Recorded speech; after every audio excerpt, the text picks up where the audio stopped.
and welcome to Haven Within, Stronger Minds, Better Futures, a podcast where I talk with professionals to debunk subtopics within the array of mental health as part of my Girl Scout Gold Award project.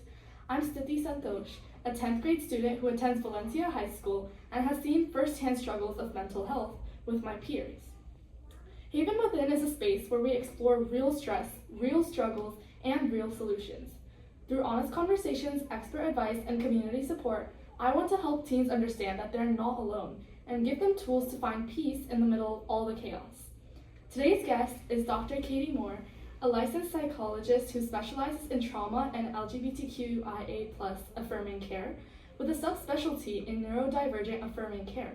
Her practice offers comprehensive psychological testing, including assessments for ADHD and autism, and also serves as a teaching practice that supports the development of student clinicians. In addition to her private practice, she also supervises at a nonprofit organization that provides low-fee therapy to individuals who might not otherwise have access to care. Both her private practice and the nonprofit are deeply rooted in social justice values, with a strong commitment to accessibility and inclusivity. They also accept most major insurance plans. Dr. Moore has been featured in major publications such as Forbes Health, Time Magazine, Psych Central, Ask Men, Medical News Today, and HR Reporter for her expertise and advocacy. We're so honored to have her here today. And Dr. Moore, thank you so much for joining us and welcome to the podcast. Thanks for having me. Of course. So let's be honest, relationships in high school can feel like everything. Whether it's our friends, our families, our crushes, or even those weird, almost relationships that don't quite have a label. These connections shape how we see ourselves and how we feel every day. But why do they feel so intense? And how do we know what's healthy and what's not? In this episode of Haven Within, we're diving into how relationships, romantic, platonic, and everything in between, impact teen mental health. From breakups and toxic friendships to emotional boundaries and social media pressure, we're breaking it all down today with Dr. Moore. She's here to help us understand what healthy relationships really look like and what to do when they're not healthy. So the first question I wanted to start with is, how do relationships, which can be romantic, friendships, family, etc., impact a teen's mental health? I think they can impact a teen's mental health in a good way or a bad way, or I suppose a neutral way would be possible as well, right? So if they're healthy and they're teaching us good boundaries and people are setting healthy boundaries with us and we're talking about conflict, that can impact us in a really good way because it sets us up for healthy relationships in the future, right? So when we're a teenager, we're starting to learn about these relationships that are not just with mom and dad, right? When we're younger than that, we're mostly learning relationships with mom and dad and the relationships that mom and dad want us to have, right? As we get older, we start to choose our own relationships. And so as we choose those relationships, if they're healthy, they teach us how to choose healthy relationships again in the future. If they're not healthy, they teach us bad habits in relationships, and we may gravitate towards those bad habits in relationships again in the future if we don't learn something new. Mm-hmm. I definitely do agree, and I know that, of course, I've had so many different experiences with having relationships with like friends, and definitely I can't agree that when we have bad relationships with other people, it can really affect us negatively. Mm-hmm. And I've personally had times where I felt that way, and I definitely think that it's important to have more positive relationships because that's really helped me improve my mental health. Yeah, and I think we've all had those, right? Mm-hmm. The relationships that are like, oh my gosh, this just feels easy, this is amazing, like I can talk to you when like you hurt my feelings and you actually take that from me and you're like, oh my gosh, I'm so sorry, let me do better in the future, right? And then we also all had the relationships that are like, you know what, I'm just gonna move on from whatever the thing is that they said that hurt me because it's just too much of a chore to even talk to them about it because I know it's just gonna blow up, right? Yeah. So I think we've all experienced some form of both of those. We want the one where the person is like, oh my gosh, I'm so sorry, I did not mean to hurt your feelings in that way. How can I do it better in the future, right? Like that's so easy. We can have conflict and it cannot be bad, right? Exactly, yeah. And it's definitely just so much easier when you can talk to someone because it can get really tiring, especially when they like turn it back on you and say that you're the problem for addressing something. Exactly. So that's why I also wanted to ask you, why do relationships often feel so intense in high school? I think probably going back to like, this is kind of our first experience with relationships that our parents didn't choose for us, right? So like when we're in elementary school, yeah, maybe we're like choosing our friends, but the people we hang the people we hang out with outside of school are pretty much the people our parents are okay with us hanging out with, right? Yeah. When we get to high school, it's a little bit different. We're kind of making some of those bigger choices for ourselves for the first time. And just like when we learn anything else new, right? So if I learn how to do something that's brand new to me, I might have this moment of like, oh, light bulb, right? Like it might feel like the world has just exploded in the best way, right? The relationships aren't really different. We're kind of just learning a new thing with our relationships. So that's why they can feel so big, because one, in comparison, we don't have anything to compare them to, right? And two, it's something new that we're learning, and it's kind of opening this whole new part of being a human that we haven't accessed yet. So that's why it can feel so big. Yeah, I definitely do agree. And I wanted to ask, why do you think, or what mental health effects do breakups have on teens? Because I know that, especially at school, I see so many couples and they're always like spending time together, and I've always wondered, like, how does it affect their mental health? Like, can it often be draining to them to always be together, or is it something that might actually like help them? Like, what are your thoughts on that?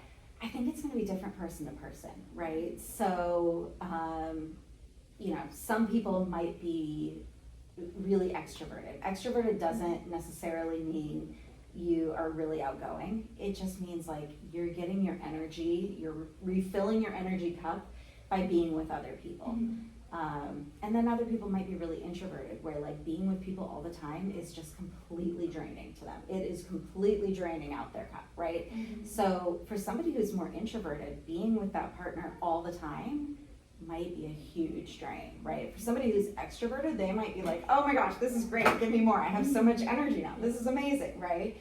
So I think it's going to be person by person. The breakup itself, though, is kind of different from the like being together all the time thing, right? The breakup itself, you may have some embarrassment, right, for people around school who just knew you guys together and maybe now know what happened between you, right? You may have some fears about like, okay, I have told this person some things, right? I've told my partner some things, or my partner and I explored some things together that we didn't tell anybody about, but are they going to tell somebody now that we're not together, right? Or are they going to tell somebody that secret I told them? Are they going to tell somebody about my crazy family? Now that we're not together, is the whole school going to know, right? So there's all these other things that come with breakups, especially when we're in this like closed environment, right? So when we're a grown-up and we break up with somebody, like, okay, unless you're really in my friend group, I'm probably never gonna see you again. I hope your life is amazing. I hope my life is amazing. We're gonna go our separate ways now, right? But when we're in high school, like, everybody knows everybody and we cannot get away from it. And I have to still see that person every day, right? So yeah, that could totally impact somebody's mental health.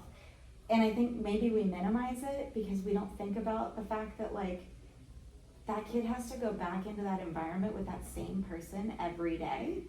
Whereas like an adult, I don't ever have to see that person again if I don't want to, right? And so I think we minimize like the impact that part has on teens. And I know that like in school, like just with like even friendship breakups, like when you kind of like stop talking to someone or like something happens, it can be really awkward to go back into that same space with them, because like I had classes with that person, and it's like, it's really tough because you still have to interact with them normally, but then there's like all that stuff that happened between you two. And also it's like you start to wonder, like, do other people know about this, and like what do they think of me after that?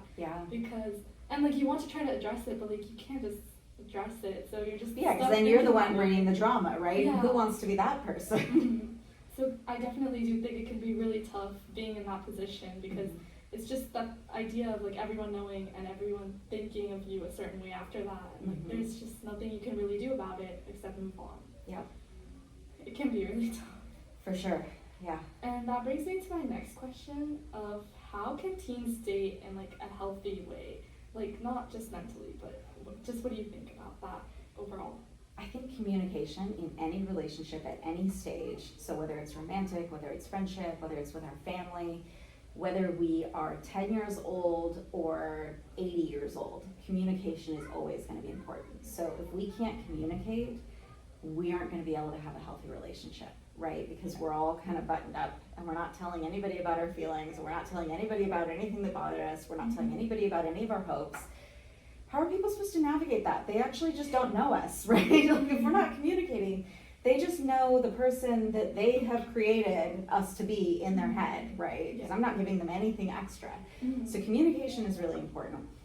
And also, I think vulnerability is really important, but we have to be careful with who we're being vulnerable with, especially as a teenager, right?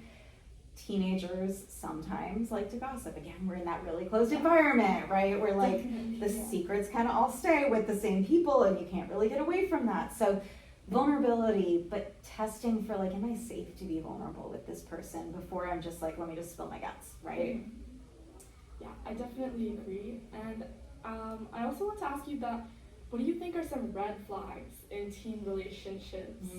Okay, so I mean, like, there's the obvious ones, right? Like teen violence, obvious red flag. Yeah. Like, if there's violence in your relationship, it's time to end the relationship. That's a really obvious one. But sometimes there's other things that, like, people mean well when they stick around for the behaviors, but they actually could be really unhealthy. So, it could be something like somebody always being a victim. Now, do bad things happen to people? Are there maybe multiple bad things that happen to people? Of course. So I'm not saying like, if something bad happens to somebody, dump them. That's not what I'm saying. But if somebody is repeatedly the one who like has been harmed, in every story they ever have, they're always the one who's been harmed, maybe that actually represents them not being able to take accountability for their part in something, right? So in most things, there's a give and a take. There's two halves of it, right? We got to a conflict because both of us had something that went wrong, maybe. Each of us probably could have ended that conflict sooner. But if one of us is not willing to take accountability for our own behaviors, eventually people are going to get sick of that and they're not going to be able to resolve the conflict and they're going to leave, right? So if I'm around somebody who everything that has ever happened to them has happened to them. It's not been a thing that happened. They haven't had a part in it. They haven't played any role in anything bad that happened. Everything bad that's ever happened is like, this person did this terrible thing to me, poor me, right? Yeah.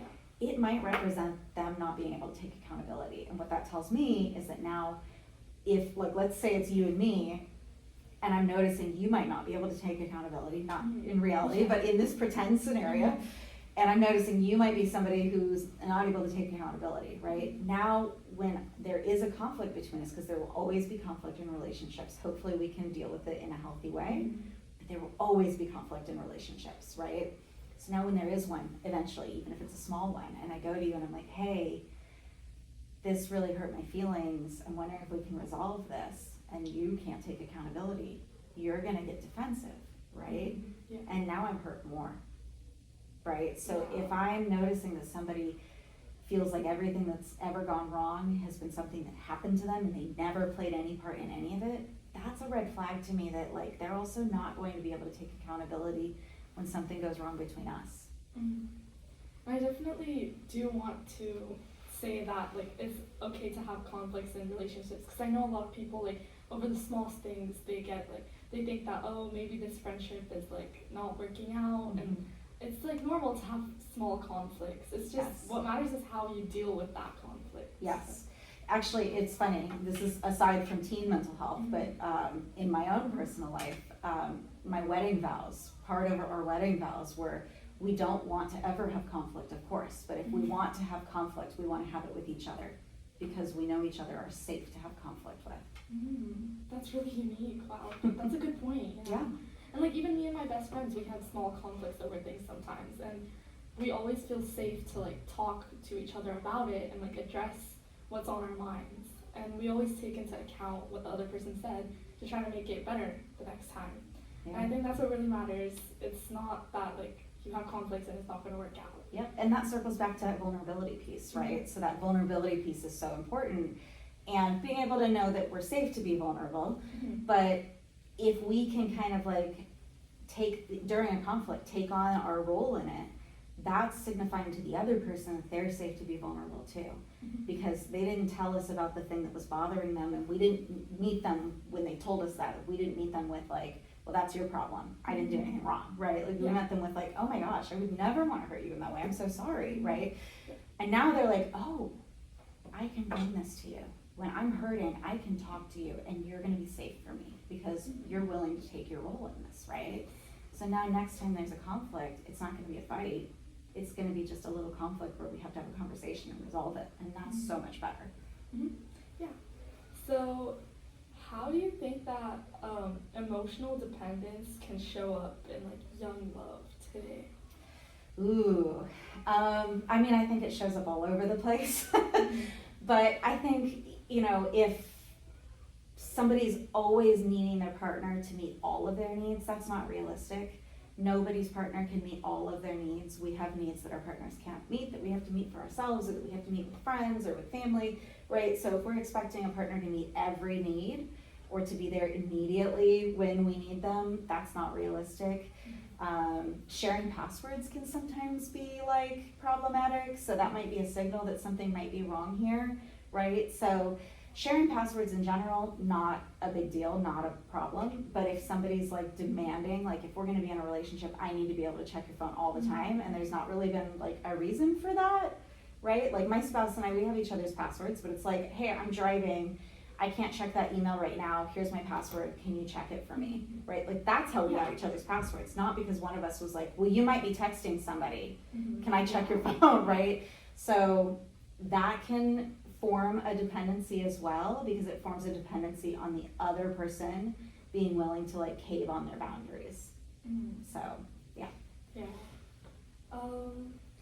How do you think that friendships today can affect one's identity and self-esteem? And this one's a pretty big one because, as we said before, like the positive friendships, they make you feel better, and like ones that are like negative can definitely make you feel not as great.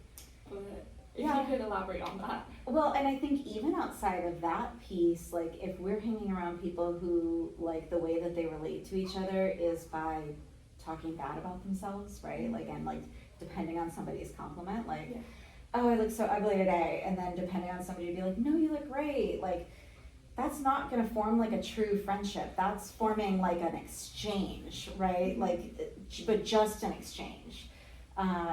A friendship involves some exchange, but not like just the exchange, right?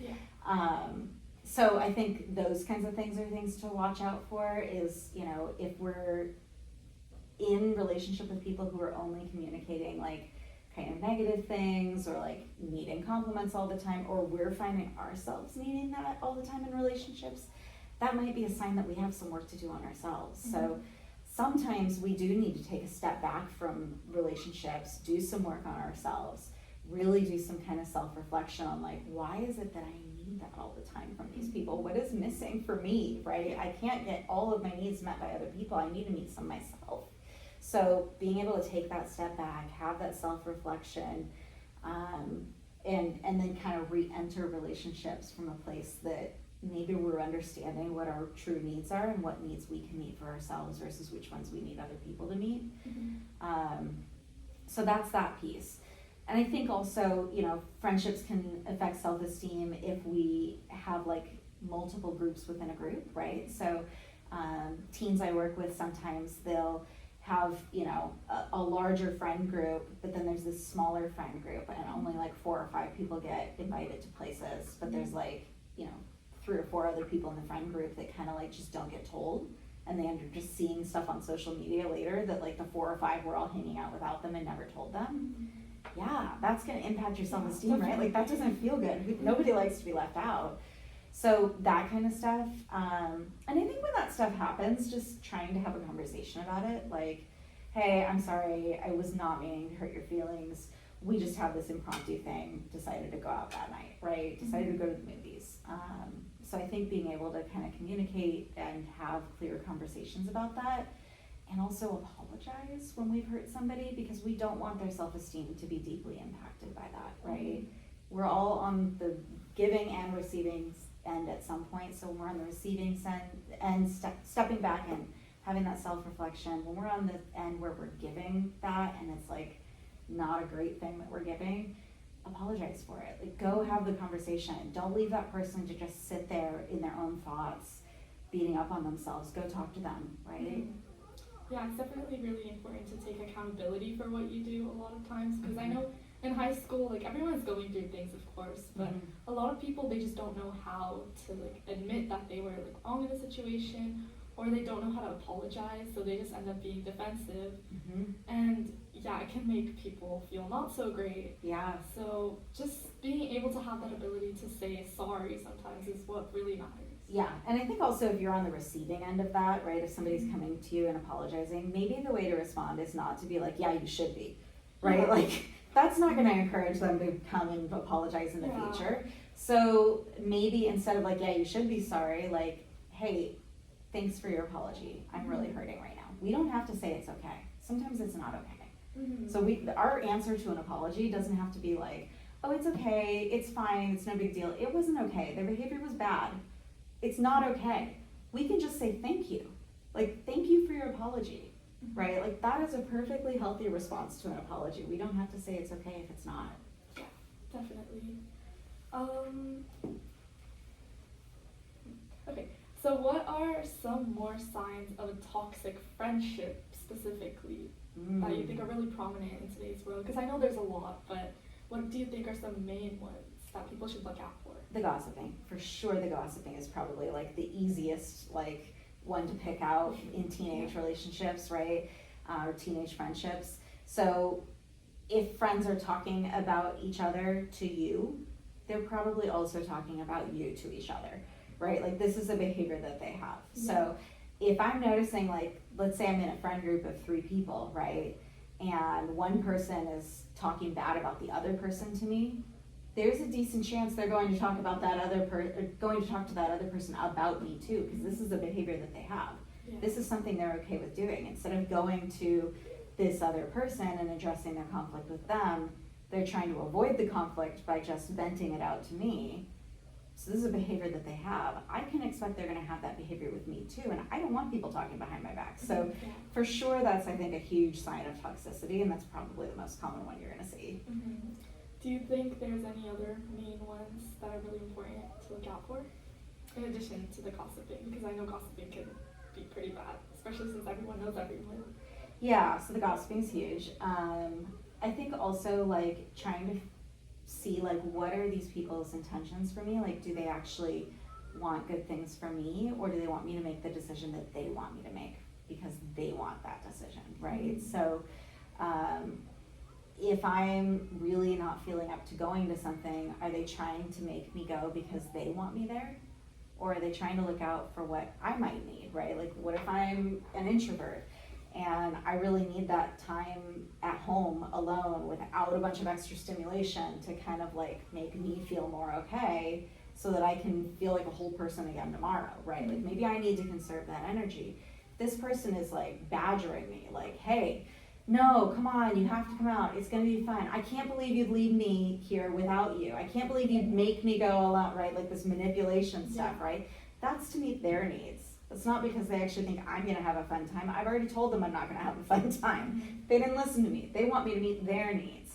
So that kind of manipulation and badgering and that kind of stuff, that's, I think, something to watch out for too.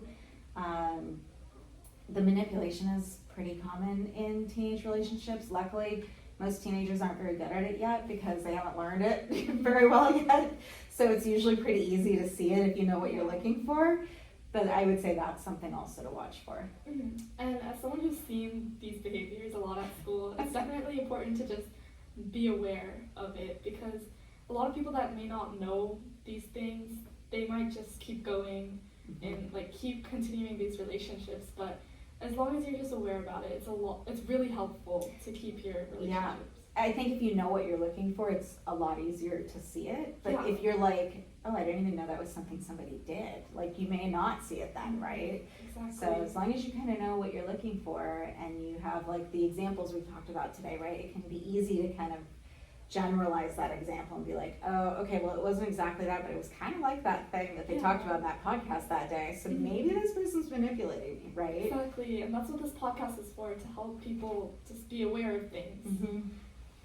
So the next thing is, how do you think that teens should handle being excluded or peer pressured? Oh, okay, so we talked about this a little bit a minute ago. I think that the peer pressure part, we may just have to set really firm boundaries, right? And we may just have to tell people like, hey, it feels like you're trying to pressure me into doing this and I really don't want to, right? How's the person going to respond to that? Like, it feels like you're trying to pressure me into this. The person is either going to be like, yeah, I am trying to pressure you into this, in which case, like, they look terrible, right? Or they're going to be like, oh, I should probably back off because I don't want to look like the bad guy here, right? Yeah. So I think if we can be direct with that and set some firm boundaries, then I think that's really helpful. And then as far as the being left out part, I think going to people and telling them like, hey, this really hurt my feelings. What can we do to resolve this, right? So I think the being honest about how it impacted us is part of it. And then part of the resolution to the conflict is, what can we do to work together to resolve this, right? So, or maybe tell me about how this went down, because my brain has interpreted that you guys just didn't want to hang out with me. I don't know if that's right or not, but that's like what my brain is telling me, right? Like, that's the story my brain is telling me right now. Yeah.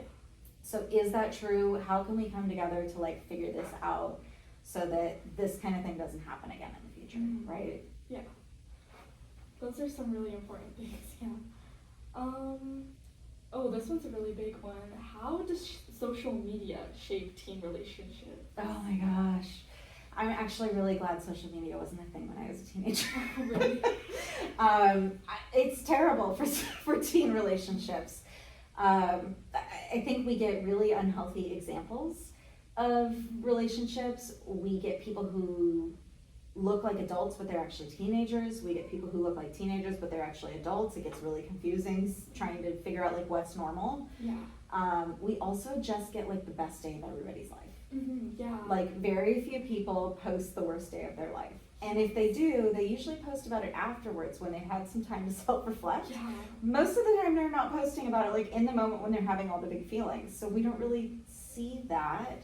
When we do see it, the person looks totally unhinged, so we don't pay attention to it, or we kind of laugh at it. But really, like, those are just that person's raw feelings. Maybe they shouldn't film it and put it on the internet for everybody to see.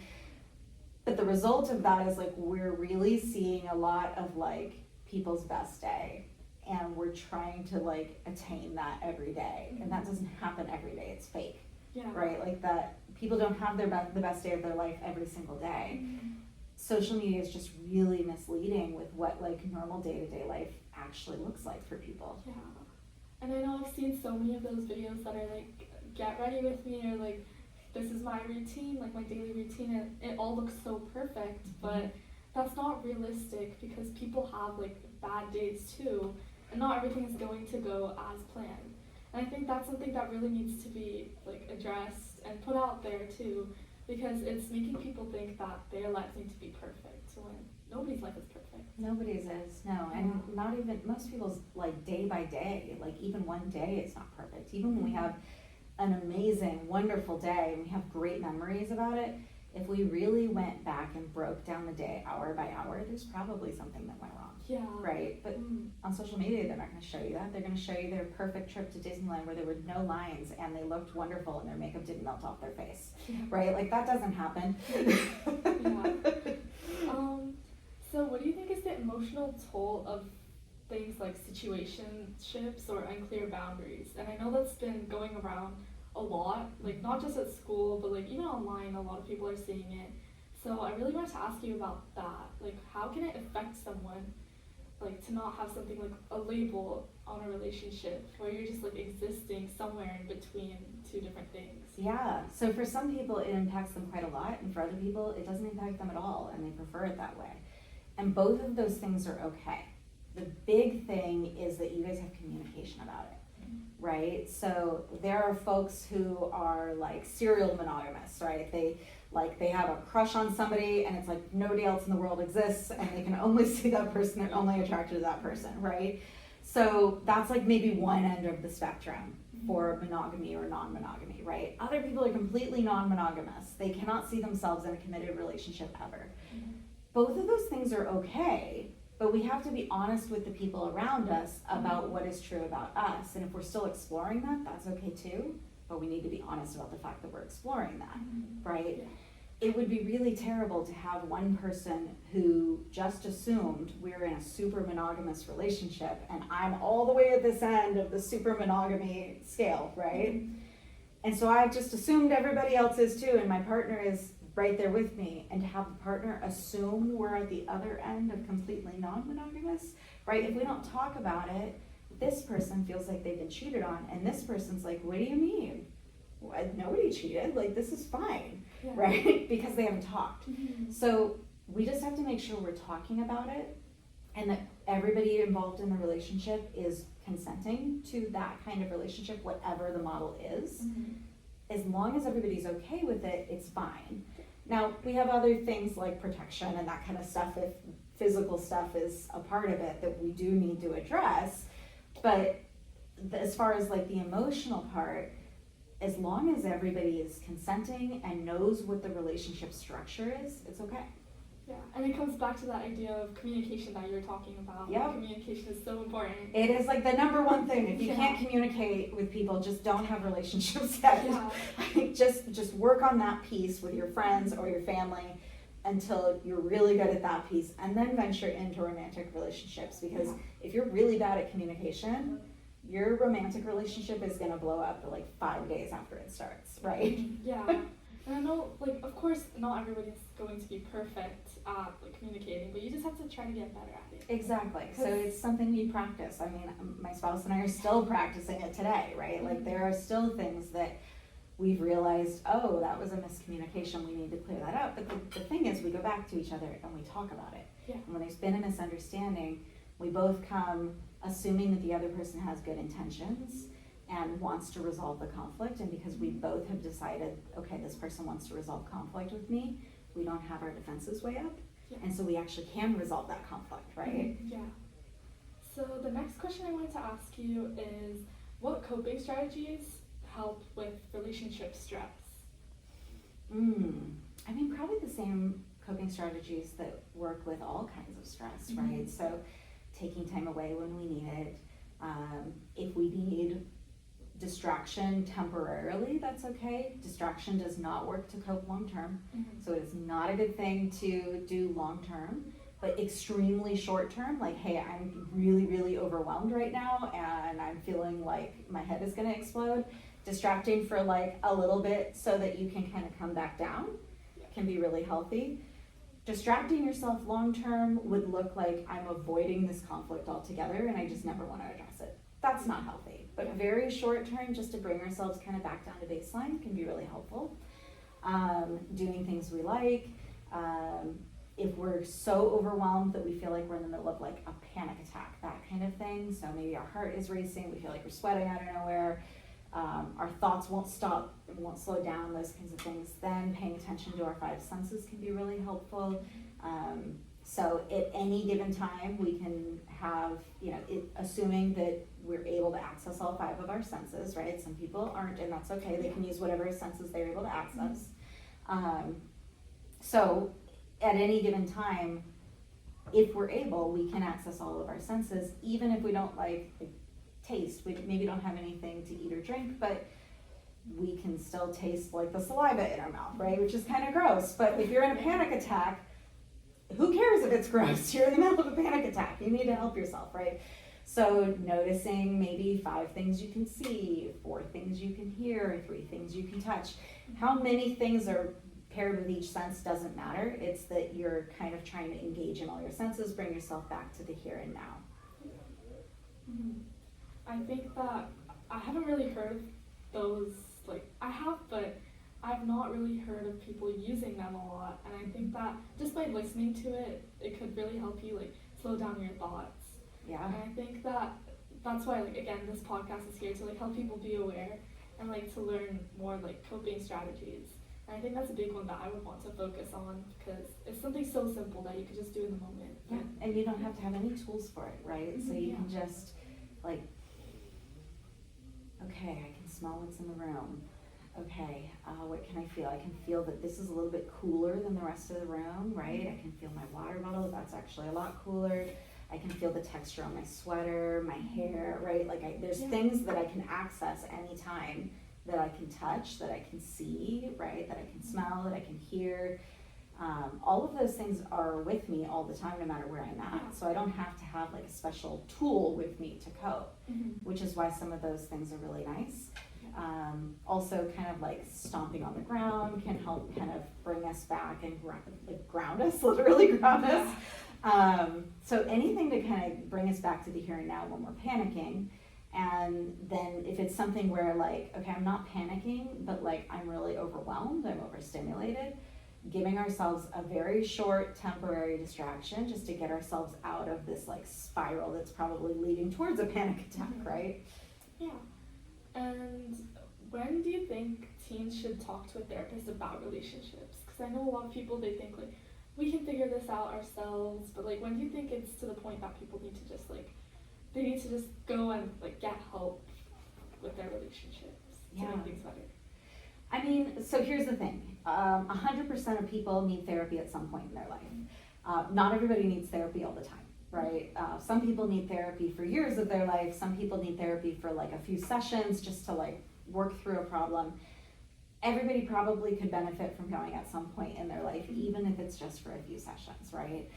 I think if it gets to the point where you're like, I don't feel like I can talk to other people about this because I'm afraid of their judgment or whatever else, or the people who I can talk to are not helpful for whatever reason. Either they're involved in it too and I don't want to create more drama, or I don't trust the advice they give me, or whatever the thing is why they wouldn't be helpful.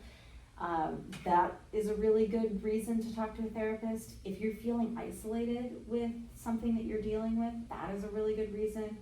Isolation is a really bad place to go to because it doesn't usually lead to too much good coming from it. So if you're noticing that you are withdrawing from relationships, that is a really good time to go talk to a therapist. You have to remember, a therapist is bound by our ethics code to not disclose what you say. So there's a few things that are, exceptions to that, and those involve like really dangerous things, child abuse, somebody might, their life might end, something like that. Those are things that we have to tell because like we have to make sure people stay alive. But aside from those things, we're not really allowed to tell what you say, and most of us won't even tell your parents what you say. I would talk to your therapist first to make sure that that's their rule. That's my rule as a therapist. I will tell parents generally how their kid is doing, like, hey, your kid's doing well, we don't need as many sessions, or hey, we maybe need to up it to a couple times a week, I've got some concerns. But I won't tell your parents what you said to me, I'll just tell your parents how you're doing, because they deserve to know that, right? Yeah. So I think if somebody's feeling like they're isolated, like they don't have somebody to talk to, or like the people they have that they could talk to are not going to be helpful, or they feel like if they talked about this thing, they might be judged, all of those are really good reasons to talk to a therapist, because none of those problems exist with a relationship with a therapist, right? Yeah. And I know a lot of people that they know they need help, but they don't want to like tell anybody because they're afraid that it's going to leave that person's mouth and go to a lot of different people that they don't want to know about it. So yeah, therapy, it sounds like a good idea for those people because they're not, like, therapists aren't going to like disclose that information to other people. We can't, like, you could end our career if we did, right? So yeah, we are legally and ethically bound not to tell people, except for those few exceptions that involve like safety issues. But aside from that, we can't tell it anybody, even if we want to. Yeah. So, which we don't, but even if we did, we can't. Yeah. So it's really important for people to know basically that like they can go talk to those people and they're safe people. Yeah. And they're not going to tell anybody about it, so you can let all your feelings out. And that brings me to my last question for you today. What advice would you give every teen about like love and boundaries and just in relationships in general? Yeah, so I would say, assess for your own boundaries before you get to a point where you have to enforce them. Because you want to know what the boundaries are and why you have them. And then enforce those boundaries. So a boundary is not telling somebody else, like, this is the behavior you have to have. It's saying, this is how I want to be treated. And if you don't treat me in the way that I want to be treated, that's okay. You get to decide what your behavior is going to be. But if you don't treat me in the way that I want to be treated, this is going to be my reaction to that, right? So it's essentially telling people what your reaction is going to be to mistreatment. So, hey, I don't like it when you treat me this way. And I want to let you know that if it happens again in the future, I'm not going to sit at this table at lunch anymore because I really want to be comfortable on my lunch, right? So that's what that can look like. It's not saying like you can't do that. They can do whatever they want, but you don't have to participate in it, right? So it's telling them kind of what your rules are for yourself on how you want to be treated and what your action is going to be. So I think assess for like, how do I want to communicate that to people, and why am I setting that boundary? And what is the boundary exactly, right? And then going from there. A boundary is not something that's meant to be punitive for people. It's meant to save the relationship, essentially. It's saying like, listen, I don't like the way that you treat me. I don't want to end the relationship. So this is the way that we can keep the relationship, is either I get treated differently or I distance myself, right? Yeah. So I guess that concludes our episode for today. Okay, great. So thank you so much for coming and talking to me about like relationships, and I hope that the viewers have learned a lot from it, because I personally have learned a lot from it. Great. And I hope to see you back soon, which I know you will be. Mm-hmm. So, but yeah, thank you so much for having this conversation with me. Absolutely, thanks for inviting me. Yeah, of course, it was really great.